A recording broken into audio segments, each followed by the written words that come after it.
네. 네, 시작하겠습니다. 아상, 인상, 그 다음에 중생상. 5페이지 보면 중생상 나오죠? 네, 중생이라고 하는 쌈지냐, 개념, 인식. 네, 그래서 중생이라는 것은 사트바. 우리는 중생이죠? 네. 사트바 쌈지냐에 아주 깊이 빠져 있군요. 네. 중생이라는 생각도 버려야 된다라고 말씀하셨죠. 네. 근데 생각해보면, 아유, 내가 뭐, 육도연을 이렇게 빙글빙글 돌고 있는데 언제나 해탈해서 성불 하겠나. 내가 중생이지, 아이고, 이 중생아, 중생아. 중생아, 중생아. 그런 생각이 바로, 사트바, 쌌냐, 또는 쌈지냐. 그래서 뭐 해석은 살아있는 것, 모든 것이라고 하는데, 깨닫지 못한 그런 사람들을, 뭐 사람뿐만 아니고 무리들을 다 중생이라고 했고, 부마르지 스님은 중생으로 사트바를, 그 다음에 현장 3장은 유정이다. 유정이라는 것은 정자가 이게 초코파이가 아니고, 초코파이 정자잖아요. 초코파이가 아니고, 이 정이 있다, 생각이 있다, 나라고 인식하는 것, 작용이 있는 것을 유정이라고 하거든요. 그래서 우리는 다 유정이잖아요, 유정중생. 그런데 저 돌이나 나무나 이런 것은 생각이 없죠. 그래서 생각이 없다 하면은 무정. 아이고, 잘하십니다요. 무정한 사람아. 네, 그래서 이 정자가 이게 뭐 끈끈한 친근한 마음을 정의라 하지만은 여기서는 인식 작용이 있는 것, 유정. 인식 작용이 없는 것, 무정. 돌한테 물어보세요. 너는 누구냐 하고 물으면 돌이 뭐라 합니까? 아무 대답이 없어요? 네, 대답이 있습니다. 법화경을 살할 때도 주변에 법화경을 들은 사람이 없을 때 돌이나 나무에다 대고 설봉하면 돌들이 끄떡하면서 잘한다라고 대답할 것이니라. 유정 중생도 마음을 움직일 수가 있다. 뭐 다른 게 아니고 유정에 뭐 생각이 가면 또 움직이는 거죠. 그렇지만은 보통 이렇게 동물 종류는 다 유정, 바위, 나무, 풀 이런 것은 기운이 이렇게 뭉쳐서 자라난 것일 뿐이지 거기에 생각이 담겨 있지는 않다. 기운이 뭉쳐서 잘 뭉쳐지면은 모기 기운이 잘 뭉쳐지면 소나무, 작게 뭉쳐지면은 약초. 그래서 작게 잘 뭉쳐지면은 약초, 작게 그냥 뭉쳐지면은 잡초, 작게 나쁘게 뭉쳐지면은 독초. 네, 독초. 독초가 되는 거예요, 독초. 그래, 아무도 살지 않는 바람 부는 언덕에. 이름 뭐죠? 우리는 잡초가 돼서는 안 됩니다. 약초유품에 약초가 되어야 나오죠. 네. 인천에 이익이 돼야 된다 해서 약초로 살아야 된다. 뿐만 아니고 저 큰 나무가 돼야 된다. 소수, 대수가 되는 것이 다 보살도 아닙니까? 큰 나무가 되면 거기에 새도 살고 풀벌레도 살고 하면서 그것을 깃들여 사니까 이 보살이 큰 위력을 가지면 그 밑에 많은 중생들이 깃들여 산다. 보살들을 이름하여 보디사트바. 보살은 보디사트바의 준말이죠. 아직 중생은 중생이에요, 이분들도. 그렇지만은 보리를 구하기 위해서 열심히 정진하는 보살들인데, 그 중에서 아주 큰 보살들은 마하보디사트바, 대보살. 상광사에서 대보살님들이 많이 계시죠? 네. 널리 사람들 인도하는 대보살님들. 그런 관념이, 내가 중생이다라는 관념이 있으면은 이게 중생상이다. 그 다음에 마지막으로 나오는 것이 수자상이 나오죠. 다음 페이지. 수자상은 쥐바 쌈즈냐 하고 나옵니다. 쥐바. 쥐바가 뭘까 하냐. 쥐바 하면은 이것은 자이나 교도들은 뭐냐면은 소위 요즘 얘기하면은 저기 그 바바리맨들입니다. 사람들이 홀딱 보고 다녀요. 왜 그러냐면은 이 몸에 대한 집착을 완전히 없애버리기 위해서는 최소한의 옷을 걸쳐도 그 중에서 좋은 천, 나쁜 천이 있잖아요. 그래서 홀딱 벗고 다녀야지 모든 집착을 던져버리고 또 한 곳에 머무르지도 않습니다. 상광사에 머무르면 그래도 잘 애착이 생기거든요. 여기서 4년 총무하다가 발령이 이제 본산으로 나서 가려니까 발걸음이 안 떨어지더라고. 이 상광사의 파워풀하고 에너제틱한 우리 불자님들 두고 구인사를 가려니까 안 떨어지는 발걸음을 돌려가면서 짐 주워 싣고 가려니까 팔이 안 떨어지더라고요. 하물며 나도 그런데 이것이 내 거라고 하는 그런 관념이 생기면 더 하겠죠. 그래서 이 자이나 교도들은 놓아버려라, 무소유해라 하면서 그들이 개요를 가는데 무소유가 납니다. 불교에는 무소유가 없어요. 그런데 이거는 극단적으로 무사유입니다. 그래서 옷도 하나도 입지 말고 나체로 다녀야 되고, 여자들 자이나 교도들은 하얀 옷을 하나 살짝 거치고 다니고, 뿐만 아니고 절에 올 때 오늘 뭐 저기 고대 좀 했습니까? 이렇게 고대 파마 뭐 했죠. 머리에 손질이 많이 가요. 그래서 이 자이나 교도들은 3개월마다 한 번씩 쥐 뽑아야 됩니다. 그냥 딱 앉아갖고 쥐 뽑기 시작합니다. 머리카락을 이제. 막 피가 줄줄 흐르죠. 머리를 싹 뽑아 치워버려야 됩니다. 그게 다가 아니에요. 머리카락이 위에만 남느냐? 그렇지 않습니다. 밑에도 저 뽑아야 돼, 이것도 다. 왜냐하면은 나체니까 다 보이잖아요. 쥐도 돼야 돼요. 여자들은 4개월마다 한 번씩 또 쥐 뽑아야 됩니다. 그렇게 하기 때문에 부처님은 자이나 교도들을 계금치연이다, 지나치게 머리카락이 무슨 죄가 있다고 거기 집착이 있다고 쥐 뽑니라고 시간 보내고 몸이 피나게 하면서 하는 것은 바른 법이 아니다. 하여튼간 이 자이나 교도들은 우리의 육체 안에 저 깊은 어딘가에 쥐바라고 하는 이 혼이 있대요. 쥐바, 영혼이 있는데 이 영혼은 맑고 깨끗한데 육체 때문에 자꾸만 오염된대요. 좋은 거 먹고 싶고, 박준 해업실에 가서 20만 원 주고 이렇게 하고 싶고, 명품 옷 입고 싶고, 자꾸 이제 그런 게 생기니까 그런 것을 원천적으로 막기 위해서는 홀딱 벗고 깎고, 집에서도 내 집이 없어요. 하루 자고 나면은 다음 사찰로 가야 됩니다. 계속 옮겨 다녀요. 그 사찰은 누구 거냐? 신도들이 관리해줘요. 그렇게 하고, 혹시나 길 가다가 거기도 계율이 불살생, 불투도, 불망어, 불사음, 불교에서는 불음주인데 불음주가 없고 무소유입니다. 그게 무소유. 극단적인 무소유. 그렇게 해서 불살생 안 하려고 이 부채라든가 저기 빗자루 하나 들고 다녀요. 총채 같은 거. 앞에 이제 쓸면서 가야 되니까. 혹시 개미 밟을까봐. 내가 힘들면 앞에서 신도들이 막 쓰러져요. 이러면서 계속 갑니다. 왜 그렇게 하느냐? 쥐바가 너무 깨끗한데 육체에 물들하고 오염될 것을 막기 위해서.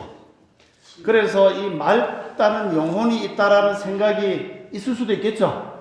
내가 지금은 이렇게 막 정말 산에 찌들려 살지만은 내 마음은 고요한, 정말 고요한 영혼이 있어 라고 생각하는데, 이것이 완전히 영혼이 바깥의 때국물로부터 완전히 탈피되었고 표백질을 다 써서 깨끗해지는 시간이 84,000 대겁이 지나면은 때국물이 다 빠져서 맑아진다. 그때는 깨달음 얻는다. 이렇게 생각하는 것이 자이나 교도.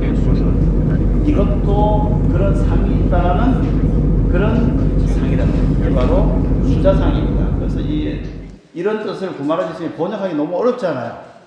그래서 그냥 목숨이 있다, 목숨이란 것이 있다는데 원어 뜻하고는 전혀 안 맞는 얘기라. 그런데 그냥 하여튼간 목숨이라는 그 혼이, 나라고 하는 혼이 몸속에 있다, 그런 것도 안 맞다. 그럼 우리 마음은 깨끗합니까? 더럽습니까? 깨끗하지도 않고 더럽지도 않고, 있는 것도 아니고 없는 것도 아니고. 그래서 이 모든 것을 해결해 주는 것이 바로 이 수건에 달려있다 그랬죠. 수건. 이 수건은 깨끗하지도 더럽지도 않습니다. 더러운 물에 들이면 더러워지고, 깨끗한 물은 또 깨끗해지고 깨끗해질 수도 있고 더러워질 수도 있어요. 우리의 본래 일심이 이렇다는 거야. 내가 여기서 이렇게 마음을 일으키면은 상이 맺혀졌죠. 이렇게 매듭이 맞춰졌잖아요. 요걸 나라고 생각하면 아상인 거야. 하지만 풀어버리면은 내가 어디 있어요? 풀어서 없어지는 것을 부처님이 무아라 했거든. 이게. 근데 뭉치면은 내가 있다고 생각하면은 분명히 혈체적으로는 형상적으로 내가 있잖아. 이렇게 딱 보면은 아상이 있다 생각하는데 야 이게 영원한 게 아니고 임시적으로 니들이 그렇게 생각할 뿐이야. 본래 이렇게 다 그 네가 생각했던 오온이 풀어지고 나면 어디 있어 네가? 무아를 얘기하거든. 무아를 또 내가 없느냐? 본 바탕에 또렷한 생각은 있잖아요. 그게 바로 이대 근스님 말씀하신 내가 믿고 그 본래 일심에 나거든 이게. 그리고 이렇게 중생이 뭉쳐졌다가 업력에서 지옥에 있으면 이것이 중생이다 하는데 요까지는 중생이 맞죠. 그냥 자기가 생각하기에는. 지금 원리적으로 보자면은 중생이 어디 있어요? 자기 마음에서 일으킨 상이 중생으로 만든 것 뿐이지 본래 중생이 있는 게 아니잖아요. 내 마음 본래 깨끗해. 깨끗할 수도 있고 더러울 수도 있지만은 그것은 쓰는 게 따라서 달라진 것이지 본래 깨끗한 게 없죠. 그래서 본래 더러운 것도 없어요. 이 마음은 원명각체하고 또렷한 한 마음이 있는데 가지가지 자기가 쓰는 방법과 모양과 상에 따라서 아상이 만들어지기도 하고 중생이라고 생각할 수도 있고 이 안에 맑은 내 마음이 있을 거라고 막연하게 생각할 수도 있고 그 다음에 여기서 여기로 넘어간다고 생각할 수도 있는데 결국은 넘어가는 게 아닌 것도 아니지만은 넘어간다고 할 수도 없어요. 왜냐하면 자기가 일으킨 생각이 요 때는 이렇게 일으켰으니까 요런 상이 만들어지고 그걸 계속 붙잡고 있으면은 계속 연결되는 거고 그런 상이 본래 없다라고 생각하고 본래 돌아오면은 본래 사람이나 본래 출생이 어디 있습니까? 맞죠? 수건의 이치를 생각해 보면은 이 사상이 다 무너집니다. 그런데 중생은 그 보이는 현상에 내가 있다라고 생각하니까 그것을 못 벗어나는 거죠, 이게. 자, 진도를 나가야 된다, 우리는. 네, 132페이지. 묘행무주분.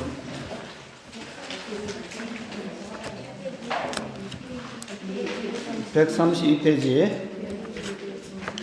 묘한 행은 머무른 바가 없다. 이렇게 나오죠.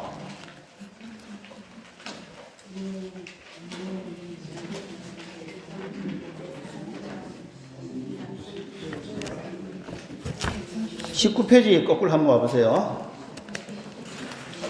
왔다 갔다 해야 됩니다, 지금.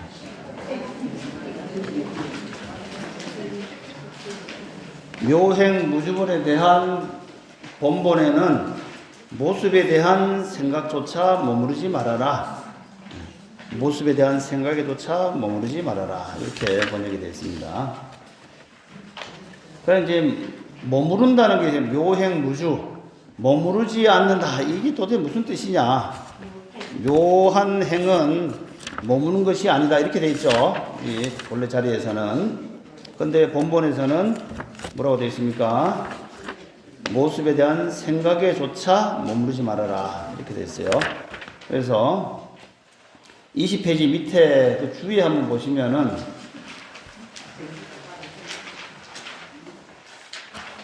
아까 처음에 양가의 보살은 어떻게 서 있으며 어떻게 나아가고 어떻게 그 마음을 다스려야 되냐라고 물었었죠. 거기에 대해서 이번에는 묘행무주는 머무르지 않는다는가 나아가는 뜻입니다. 나아가라. 근데 그냥 한자로 해서는 머무는 법 없이 행동하라 하는 건데 그 머무는 것이 집착하는 것도 되겠지만은 나아가라는 거예요. 앞으로. 예, 그거 하라는 얘기입니다. 그래서 그 뒤에 보면은 부처님은 밑에 주에 보면 25번 주가 나오죠. 20페이지 25 주에 보시면 나오죠. 20페이지 25 각 주에 보면은 소명태자가 붙인 하나 둘 셋 네 번째 묘행무주라는 제목은 머무미 없이 묘하게 나아가는 것이다. 그러니까 머무르지 말라는 것이 나가라는 얘기죠. 묘한 수행은 보살이 서서 나아가서 마음을 항복받을 때 나아가야 될 거 아닙니까? 묘하게 나아가는 것은 머무는 바가 없어야 된다.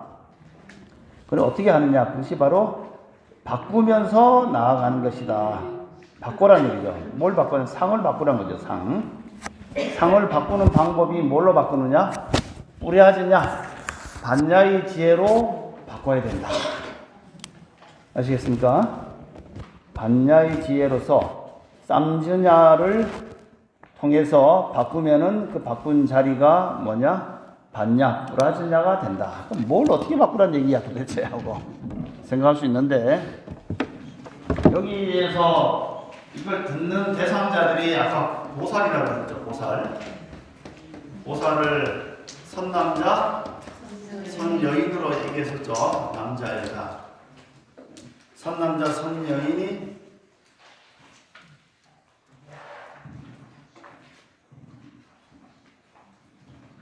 선남자, 선여인이 나아갈 때, 지금 우리가 다시 개념을 잡아보면은, 지금 여기는 생사잖아요. 우리 살고 있는 건.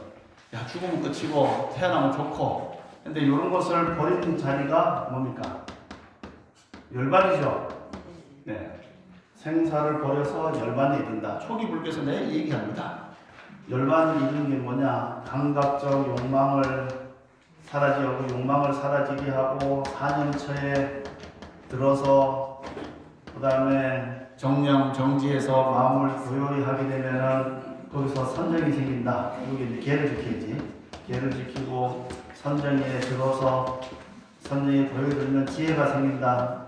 지혜를 통해서 세상이 모두 변해가는 것을 보니까 거기에 대해서 넌덜머리가 난다. 그래서 염증이 생긴다. 염호.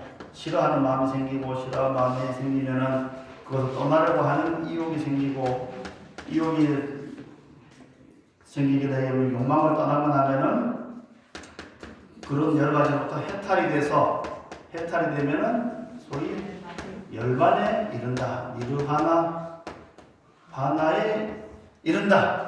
감각적 욕망에서부터 시작해서 열반에 이른 것이 목적입니다. 이게 초기 불교의 목적이에요.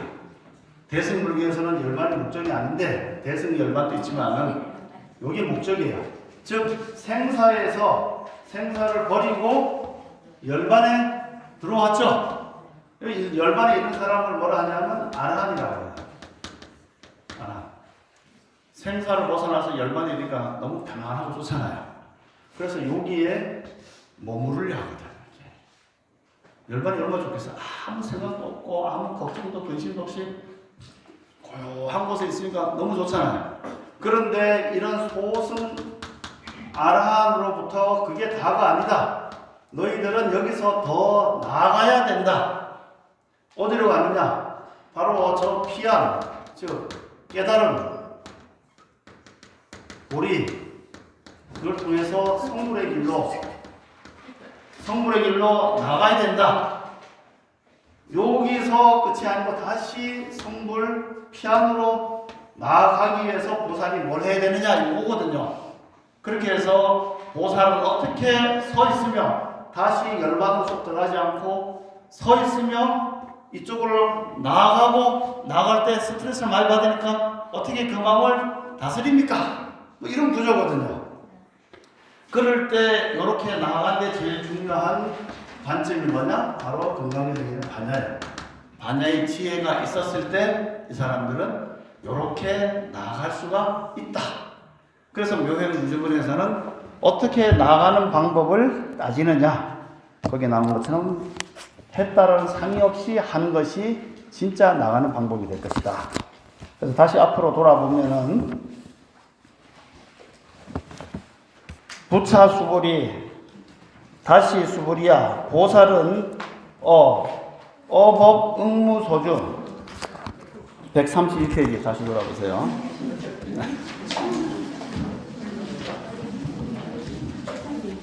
132페이지 132페이지 보시면은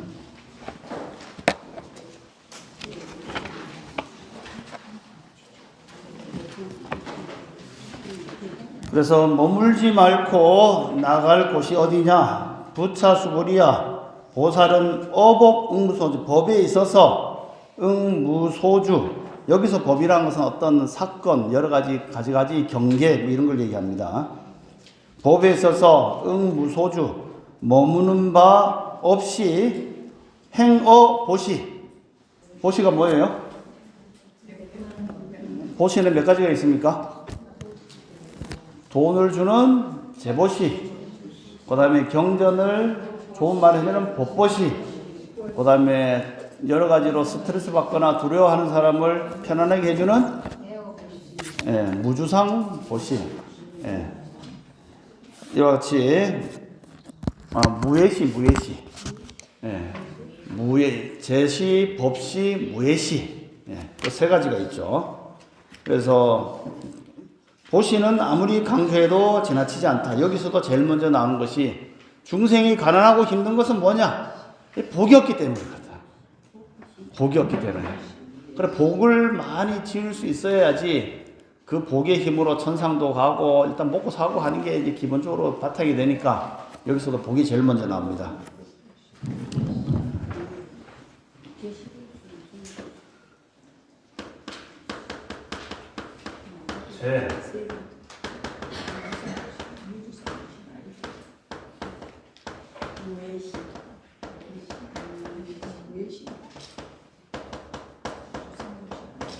무예시. 돈이라든가 여러 가지 물질로 보시하는 거, 그 다음에 여러 가지 무슨의 가르침을 보시하는 거, 그 다음에 힘들고 어려운 사람한테 말 한마디라도 가서 안정시켜줘서 그 사람이 새로 나가게끔 하는 그런 것이 무예시. 그런데 이와 같이 어떤 사건, 경계에 있어서 응무소지유, 머무는 바 없이 행어보시, 보시를 행할 때 무주색 보시, 그 색에 머물지 않고 보시를 해야 된다. 또 부주성 향미 촉법 보시, 또 소리라든가 맛이라든가 향기라든가 촉감이라든가 법에 여러 가지 생각에 머무는 바 없이 보시를 해야 되느니라. 그 뒤에 나오는구나. 제시, 법시, 무예시. 그래서 수보리 보살 응여보시, 수보리야 보살은 이와 같이 보시하되 부주어상 상에 머무르지 않고 보시를 해야 되느니라. 이때 또 상이 나오죠. 요 상은 락샤나입니까? 쌈즈냐입니까? 아니면은 니미따입니까? 내가 했다라는 어떤 이미지죠. 이미지 생각. 요것은 니미따에 해당되는 상을 두면 안 된다. 내가는 이만큼 했어라고 하는 상은 본래 내 마음이 그대로 부처님의 본 자리임에도 불구하고 그런 것은 모르는데 했다라는 생각을 여기서 일체가 다 나의 마음인데 요만큼은 내 마음으로 이렇게 했다라고 생각하면은 자기의 본래 마음을 잃어버리고 요 마음이 집착해 버리잖아요. 그러니까 이런 생각도 놓아버려야지 진짜 내 마음이 될 거 아닙니까? 여기서 요만큼 했다고 요게 내 거야 하는 것에 집착하는 순간 요게 매여버리니까 보시를 해도 보시했다는 생각 없이 보시했을 때 아무 생각 없이 보시함으로 인하여 자기의 참된 본 성품이 그대로 발현되는 것이기 때문에 응여보시 이와 같이 상에 머무르지 않고 보시를 해야 된다. 왜 그러냐면 약 보살은 부주상 보시를 함으로 기 복덕이 불가사량 많겠느냐, 헤아릴 수 있겠느냐, 헤아릴 수 없겠느냐. 헤아릴 수 없겠죠. 머무르지 않고 보시하면은 그 복덕을 불가사량, 사자가 생각사자, 양자가 헤아릴 양자입니다. 생각으로 양도 되고 헤아린다는 뜻도요. 그래서 헤아릴 수가 없는 것이다. 없는 것이 아니겠느냐 하고 그렇게 얘기하죠. 수보리야, 이 뜻이 어떠하냐? 동방허공, 동방으로 허공이 불가 가사량, 가히 생각으로 헤아릴 수 있겠느냐? 마지막에 붙자가 붙으면은 없겠느냐? 의문사입니다. 퀘스천 마크. 마지막 붙자가. 동쪽으로 허공이 있는데 그 수량을 헤아릴 수 있습니까? 없습니까? 헤아려 보이소? 없어요? 아이고, 조금 헤아려 보이소 그래도. 예, 동쪽으로 저기 망원경 가지고 달도 한번 땡겨보고, 망원경 안 되면은 저기 뭡니까 제임스 웹인가 하는 저기 망원경을 땡겨보고, 그것도 안 되면 허블 망원경으로 한번 땡겨보고, 그래 허블 망원경으로 한번 그 땡겨봤대요. 저 허공에 무슨 보통 우리가 망원경 보면은 어디를 봅니까? 뭐 사방에 별들이 있으면은 별을 막 초점 맞춰서 막 땡겨보잖아요. 그런데 이 허블 망원경을 운용하는 사람들이 야, 뭐 어떻게 좀 시간도 남는데 이 별과 별 사이에 빈 허공이 있더래요. 허공을 한번 찍어보자. 근데 별빛이 워낙 약하니까 한 10시간을 노출을, 우리 카메라 찍어보면 노출을 많이 하잖아요. 뭐 60분의 1초, 30분의 1초 노출하면 이제 작은 빛도 계속 와서 필름에 닿으면 이게 상이 들어가니까 10시간 노출시킨 다음에 이걸 또 현상을 딱 해보니까 요새 다 디지털이니까 조금 확대를 하니까 이만큼의 별이 보이더래요. 이 별들이 뭡니까 다? 우리도 지금 태양이 하나 있으면 거기에 달이 있고 지구가 있고 수금, 기화, 목토, 천해명이 해서 이만큼의 하나의 세계가 만들어지잖아요. 예. 그런 것처럼 별 하나에 이런 세계가 있는 거잖아요. 그리고 조금 당기니까 별이 몇 개 나타나고 또 그걸 더 당기니까 별 사이에 또 수많은 별들이 있고 그 별 사이에 수많은 별들이 있고 그 별 사이에 수많은 별들이 있고 그야말로 3천, 몇천 세계가 펼쳐지더래요. 어마어마한 세계가 세상에 이렇게 있는데 이 저 많은 세계에 중생이 살고 있습니까? 빈 허공일까요? 외계인 E.T. 못 봤어요? 봤어요? 로즈웰 그 UFO 사건 아십니까? 미국에 있잖아요. 그래서 이대근 선생님 여기 대해서 뭐라 하셨냐면은 수많은 세계에 수많은 중생이 살고 있다. 화엄경에도 보면은 종종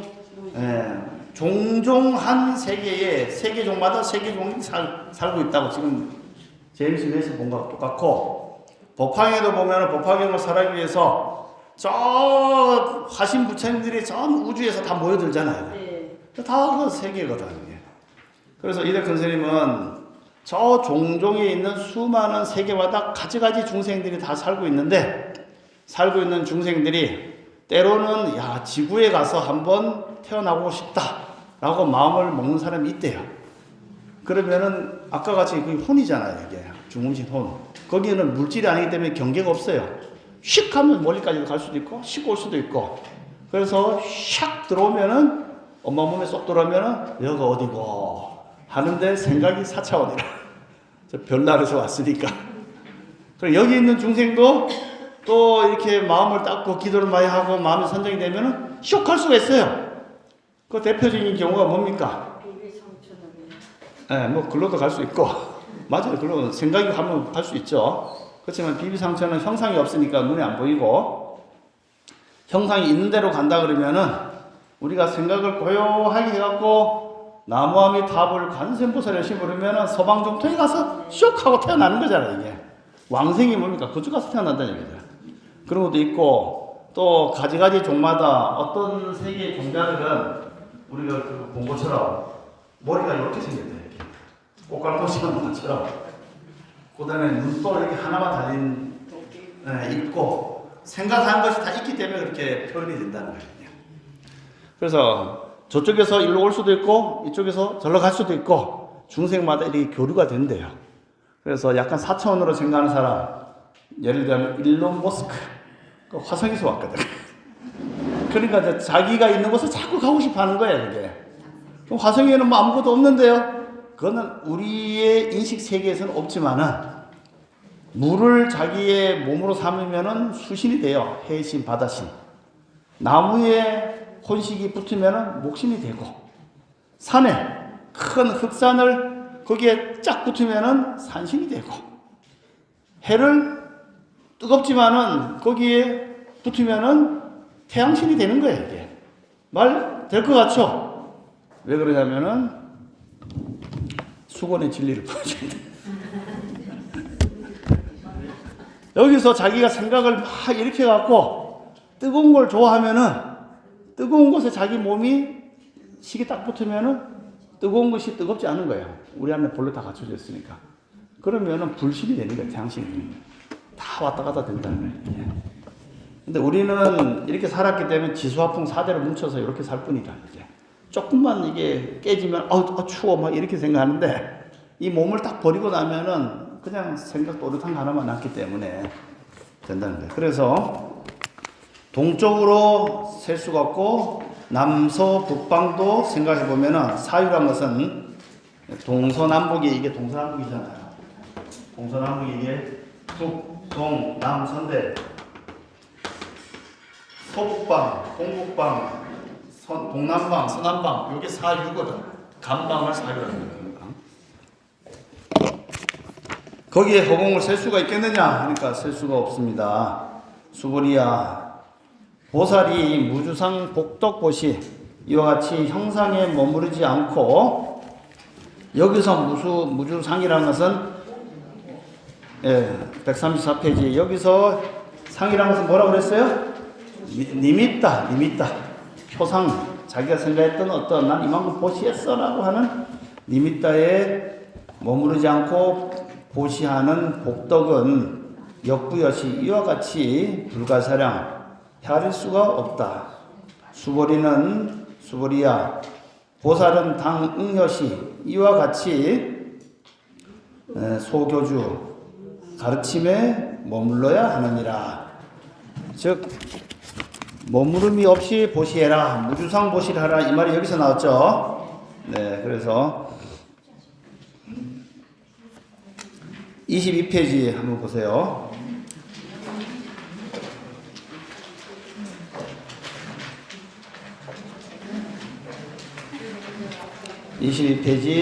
주에 보면은 지금 구마르지 스님의 번역에는 머물지 말아야 할 장소가 법에도 머물지 말고 보시에도 보시했다는 생각도 머무르지 말고 색성, 향미, 촉, 법상에 머물지 말아야 된다. 이렇게 나왔잖아요. 근데 밑에 보면은 원문, 본번 원문에는 9가지에 머물지 말아야 된다고 나와 있다. 즉 일체 사건, 바스투에 머물지 말라고. 즉 보시행위라고 하고서도 내가 보시했다라는 상에 머물지 말아야 된다. 사건. 두 번째는 또 뭐 색성, 향미, 촉법, 또 주관적인 존재, 나의 보시하는 사람, 보시받는 사람에게도 머물지 말아야 된다.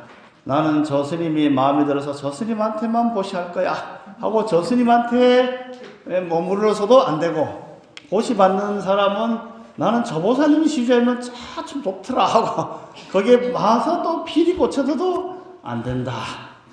그 다음에 또 소리에도 머무르지 말아야 된다. 좋은 소리가 나고 귀에 듣기 좋은 소리에 나면은 거기에서 머물러서도 안 되고, 아이고 그 스님은 참 말이죠 연불도 잘하고 그 소리 들으면은 더 신나서 하는 게 사람입니다.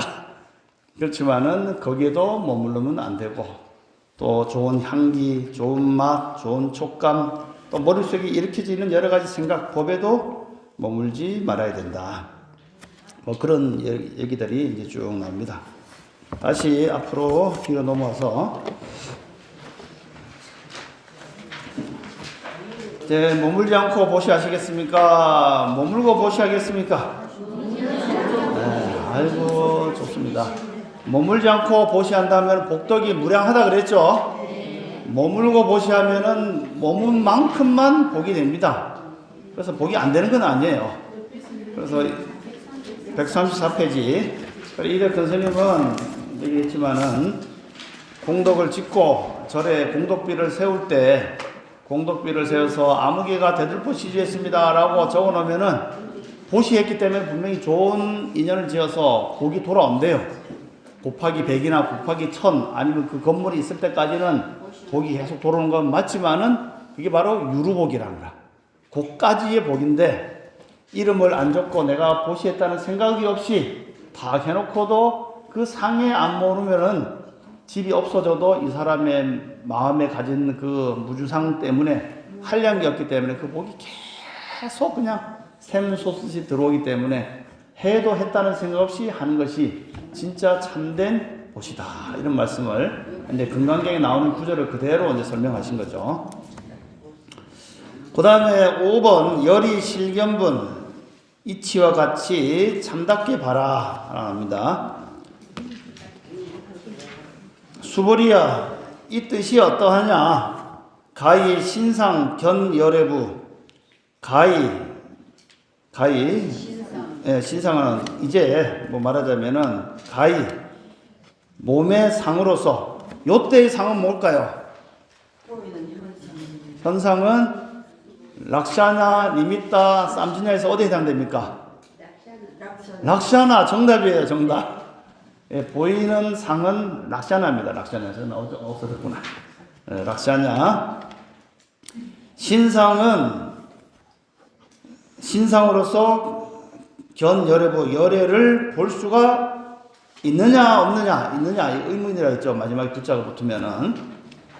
부처님의 모습도 신상이잖아요. 몸에 어떤 32상 80종호. 즉 수보리가 부처님을 보고 너는 지금 내 모습을 보고 열애를 볼 수 있느냐 하면은 뭐라고 하겠습니까 여러분들아? 저 법당에 부처님을 보고 부처님입니까 하고 물으면은 여러분들은 아 부처님이죠 라고 대답할 거 아닙니까? 아닙니까? 네. 아니라는 상이 빠진 거예요. 그러면은 부처님이라고 하면 부처님이라고 하는 이 락사나의 상에 빠졌고 부처님이 아니라면 아니라고 하는 것도 상이잖아. 그것도 아니라는 상에 빠졌다. 그래서 신상이다 아니다 그 상을 다 버린 것이 뿌라지냐 반야라는 거예요. 맞죠? 그런데 아차 잘못하면은 불상은 불상이 아니다 라고 하면서 함부로 하면은 그건 인과법에 현상 이 물질세계 인과법에 과보를 받아요. 그 옛날 스님들이 이 금강경을 잘못 해석해서 상은 상이 아니다 하니까 목불이 있는데 아 날씨가 추워. 아유 추운데 어디 나무가 없네. 법당에 목불이 있으니까 저거 뭐 상이 아닌 줄 알으라고 했으니까 내려다가 쪼개갖고 불태워갖고 아이고 뜨끈하다 이렇게 있는데 이와 같이 상이 산인 줄 아닌 반야의 지혜를 갖춘 사람 같으면은 그런 열반을 넘어선 경지에 들어가면 괜찮지만은 아직 중생 세계에 몸도 끄달려 있고 마음도 끄달려 있는데 괜히 애꿎은 불상 떼면은 그 길로 불상을 파손한 죄로 지옥에 바로 떨어집니다. 본래의 이치에서는 지옥도 없지만은 상을 일으키면 지옥이라는 상이 있는 거예요. 그 사람한테는 있는 존재입니다. 지옥이. 그렇겠죠? 네.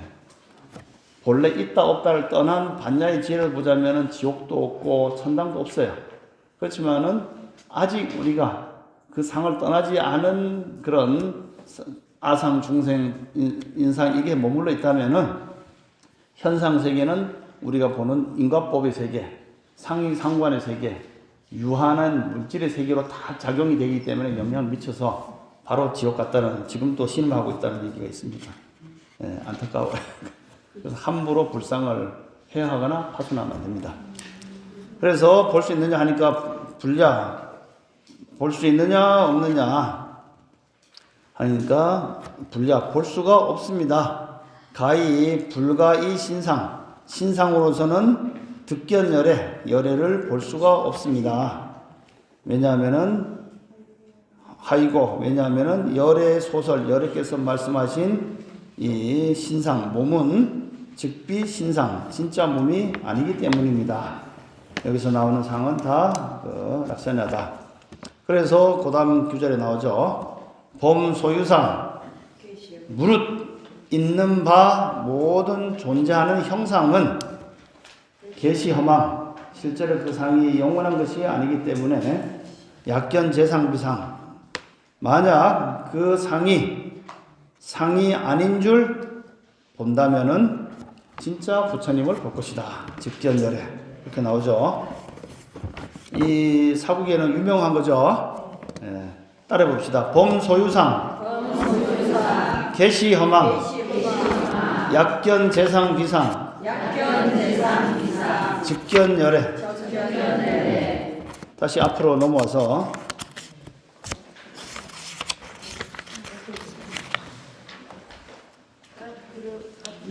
네, 23페이지 보세요.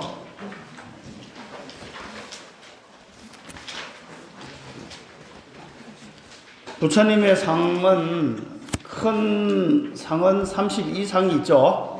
그 다음에 작은 여러 가지 부수적인 문매의 좋은 형상은 80종호가 있어서 32상 80종호, 줄여서 상호라고 하죠. 상호 32상 80종호, 그래서 상호라는데, 밑에 보면은 32각주에 보면은 부파적 부처님 열반하시고 100년 200년 사이에 부파불교에서는 사아승지, 아승지는 엄청난 세월이죠. 엄청난 세월 동안에 10만 겁을 수행을 통해 그 공덕으로서 32상이라고 하는 육체적 특징을 갖춘 자만이 부처가 될 수 있다. 그래서 그런 상이 부처님만 갖는 것이냐?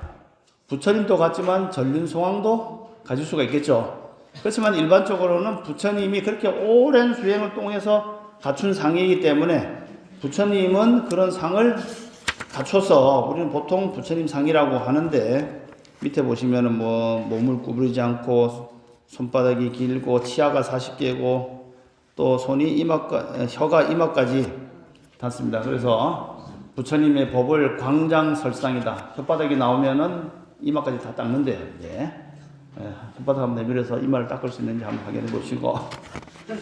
네. 24페이지 보시면은 수보티가 말씀드렸다.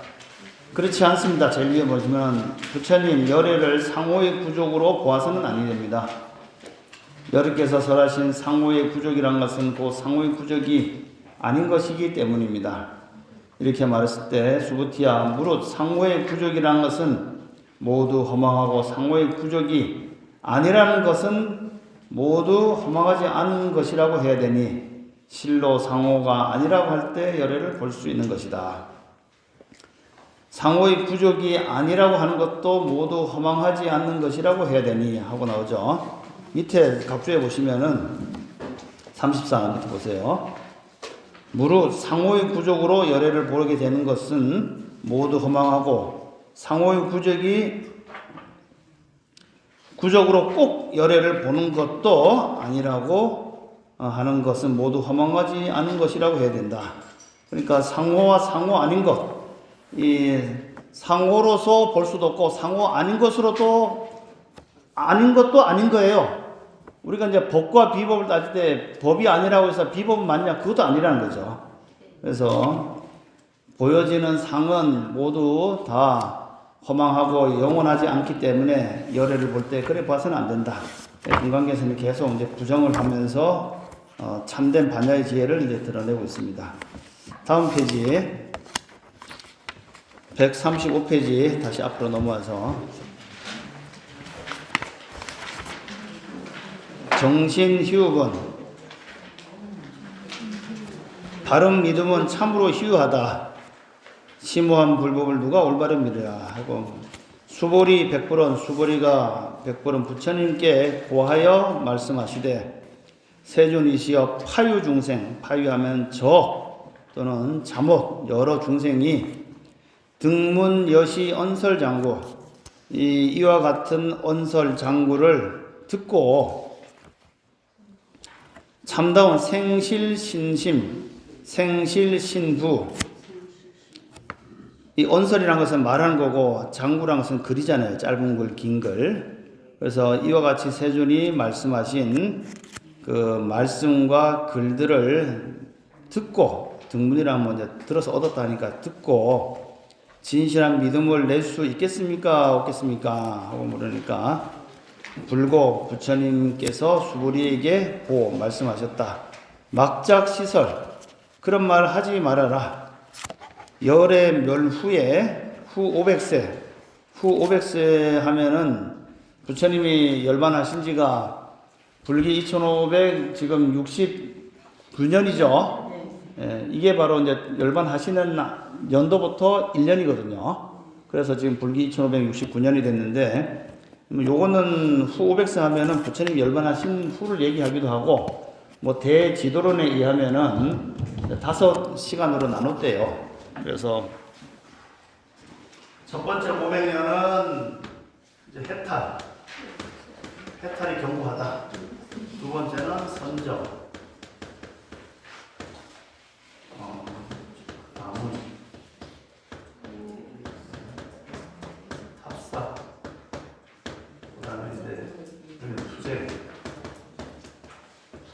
이렇게 500년마다 차이가 난답니다. 이게 1500년, 그러니까 부처님이 기원전 500년부터 돌아가신 부터 기원까지는 안 보여요? 네, 안 보여요. 그냥 그렇죠. 해탈 경고 시대는 열반부터 AD 1년, 요때는 해탈 경고 시대. 그 다음에 AD 1년부터 500년까지 선정, 다시 서기 500년부터 1000년까지, 또 1000년에서 1500년까지, 1500년에서 그 다음에 나머지는 다 풀린 경고시대다. 뭐 이렇게 설명하기도 하고, 그냥 부처님 법이 좀 지금이 2000 얼마입니까? 25년이죠. 그러니까 지금은 투쟁 경고시대다. 법이 있긴 있지만은 서로 맨날 싸우고 절 뺏고 하면서 재산으로 보고 싸우는데, 처음에 부처님 열반하시고 500년간은 제자들이 바로바로 해탈해서 안을 이루었대요. 해탈 경고. 그 다음에 이제 점점 법이 약해지니까 해탈은 없지만은 삼매 고용이 들어서 이렇게 선정 삼매에 드는 사람이 많았고, 그 다음에는 삼매도 못 들고 정신이 왔다 갔다 하고 어지러워서 그 삼매는 공부 못하고 이제 경전을 열심히 듣고 공부하는 그런 시대. 근데 요때 가면 경전 공부 잘 안 하고 이제 불사에만 집중하는 시대. 여기는 불사도 하긴 하지만은 서로 절이라든가 사찰을 띠꼰 다툼으로 하면서 공부하는 척 하면서 서로 재산 싸움하는 그런 시대가 바로 후 500세. 마지막에 1500년부터 지금까지 이어지는 세대가 후 500세라고 하기도 합니다. 하여튼간 이 나중에 세상에 유지 개수복자, 어떤 개를 짚고 닦고 복을 닦는 사람이 있어서 이 언설 장구를 들으면은 신심이 반드시 날 것이다. 당지신 이 사람은, 이렇게 믿음을 내는 사람은 부처님 초소 전에 한 부처님, 두 부처님, 2불, 3, 4, 5불, 5 부처님을 모시기도 하고, 그리고 성근을 심어서 이어 무량 천만불서, 무량한 천만 부처님 초소에서 또 이 심을 종자죠. 여러 성근을 심었기 때문에 문시장구 이 글을 들고 잠깐 생각으로도 깨끗한 믿음을 내느니라. 일념이라도 한마음의 명정함을 얻으실 것이다. 고요한 마음이 생길 것이다.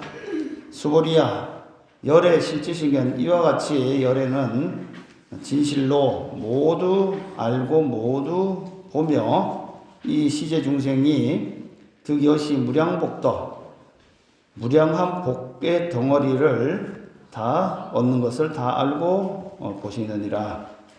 어째서 그러냐? 이 중생은 무부, 부자가 이게 덮을 부자거든요. 다시 부자, 뭐 어떤 다시 아상, 인상, 중생상, 수자상이 없고, 무법상, 법에 대한 상도 없고, 영무 비법상, 비법에 대한 상도 없기 때문이다. 뭐가 없다고요?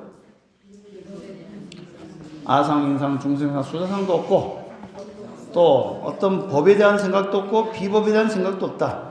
보통은 이제 부처님 법에 대한 어떤 집착도 없고, 또 부처님 법에 대한 비법상 아닌 것에 대한 집착도 없다. 근데 보통은 나는 착이 없어 하면서 부처님 법은 안 믿지만은 차이 없지만은 그러면 다른 어떤 사견은 또 믿을 수가 있거든요. 그래서 그런 것도 아니다. 법도 아니고 비법도 믿지 않는다. 이렇게 돼 있는데 원전에는 이제 그렇게 안 돼 있어요. 여기서 보면은 이 사람은 아상, 인상, 중생상, 수자상이 없지만은 법상은 뭐냐? 법이라고 하는 것이 일반적으로 뭐 부처님이 가르침 또는 뭘 공부했다는 그런 생각 또는 삿된 것을 믿지 않는다는 비법상의 이 뜻이 아니고 앞에 보면 뭐라 나오냐면은 아까 이것을 가르치는 대상이 보살이라고 그랬잖아요.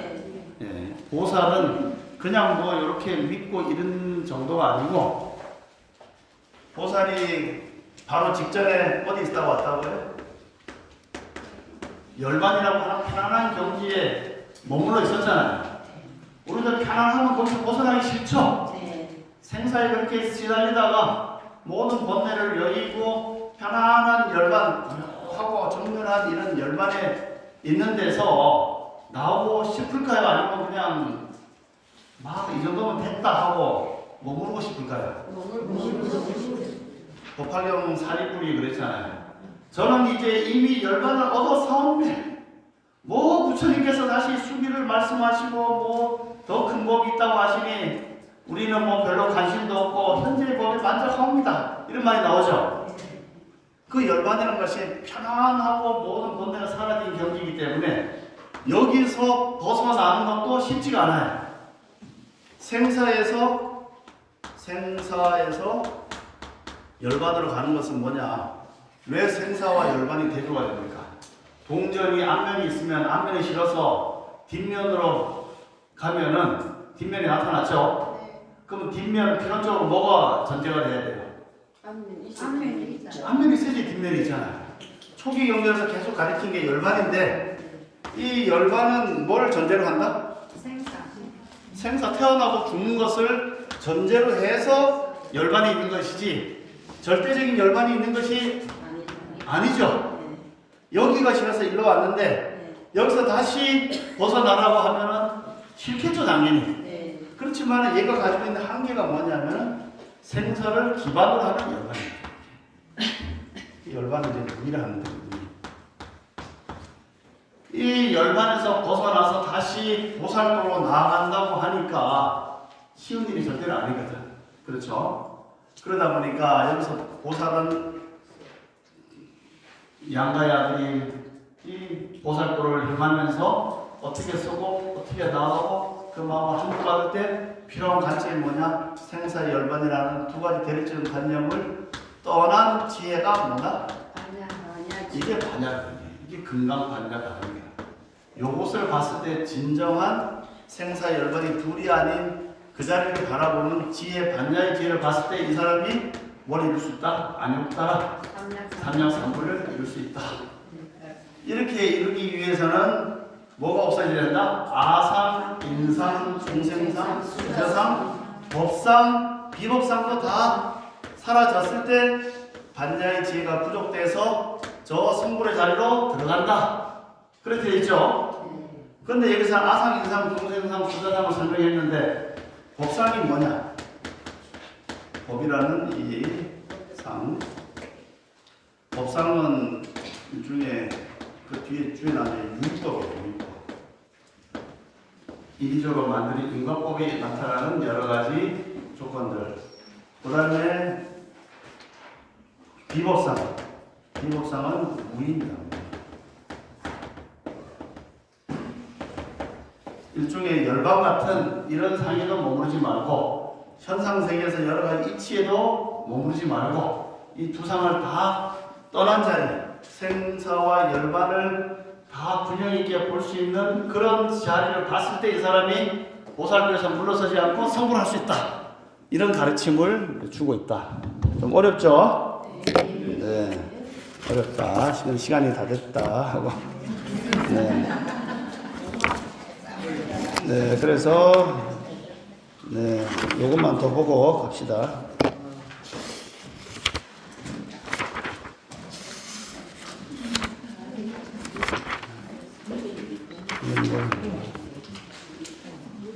네, 그래서 이렇게 뒤에 나오는구나. 이와 같이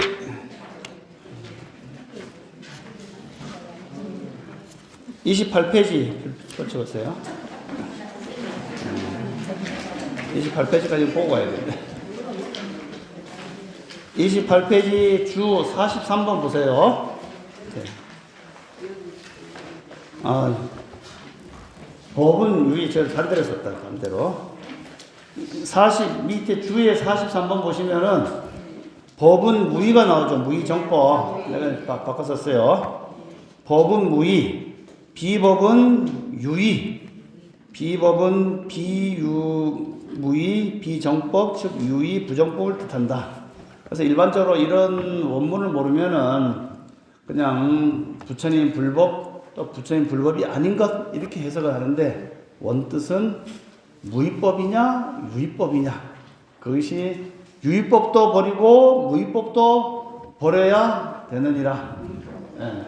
유의법, 생사에 해당되는 유의법도 버려야 되고, 야 여기 해당되는 이제 버렸으니까 무의가 됐잖아요. 네. 무의 안주하려고 하는 거 아닙니까? 아라한들이 여기 안주하려고 하는 거 아니에요. 생사를 이제 난 더 이상 태어나지 않았다, 나의 생은 마지막이다, 나는 완전한 열반에 이르렀다라는 것에 안주하려고 하잖아요, 다들. 네. 바깥에 막 여행하다가 집에 들어오면 편안하니까 집에 나가고 싶습니까? 안 나가고 싶잖아요. 꼼짝하기 싫잖아요. 네. 거기서 벗어나려고 안 벗어나려고 하는 것도 이게 법에 대한 집착이고, 생사를 탐색하는 것도 비법에 집착하는 것이고, 그런 것을 다 벗어난 절대적인 경지가 바로 반야의 지혜를 얻어야지 그걸로 성불할 수 있는 것이다. 이것이 바로 오늘의 내용의 핵심이다. 아시겠죠? 그 법을 어떻게 구하느냐 계속 이제 설명이 나옵니다. 빨리 집에 가야죠. 네. 집에 갑시다. 지금.